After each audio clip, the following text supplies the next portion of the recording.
আসসালামু আলাইকুম। আজকে আমি একটা আরবিয়ান ডেজার্ট নিয়ে চলে এসেছি। এখানে আমি নিয়েছিলাম 1 লিটার দুধ আর 6 পিস মতো ব্রেড নিয়েছি।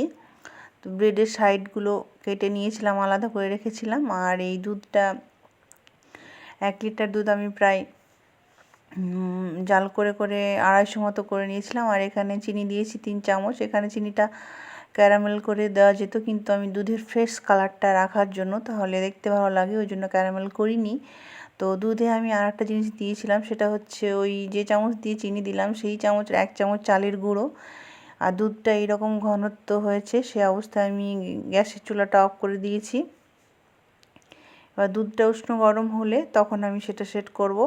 এবার যে ব্রেডের সাইডগুলো ছিল ওগুলো অনেকেই ফেলে দেয়, কিন্তু আমি এটা গুঁড়ো করে নিয়ে এটা দিয়ে একটা লেয়ার তৈরি করে নিয়েছি। এরপরে আমি একটা একটা করে ব্রেড আর একটু করে মালাই দিয়েছি। মালাইটা কিন্তু উষ্ণ গরম থাকা অবস্থাতেই দিলে ভালো হবে। তো সব ব্রেডগুলো একসঙ্গে দেওয়া যেত, কিন্তু আমি পরপর দিয়েছি, একটা পুরো ব্রেড দিয়েছি, আবার মালাই দিয়েছি, আবার ব্রেড দিয়েছি, এমন করে। আর সব শেষে আমি উপর থেকে কাজু, আমন্ড আর কেশর দিয়েছি।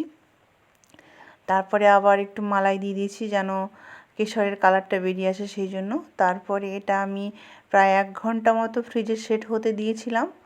তারপরে ফ্রিজ থেকে বের করে 1 ঘন্টা পর এটা আমি এই হচ্ছে তার ফাইনাল লুক। তো খেতে অসম্ভব মজার হয়েছিল। এটা কিন্তু আপনারা বাড়িতে ট্রাই করতে পারেন। আর মেহমান আসলে প্রচলিত মিষ্টির বদলে এটা ব্যবহার করতে পারেন।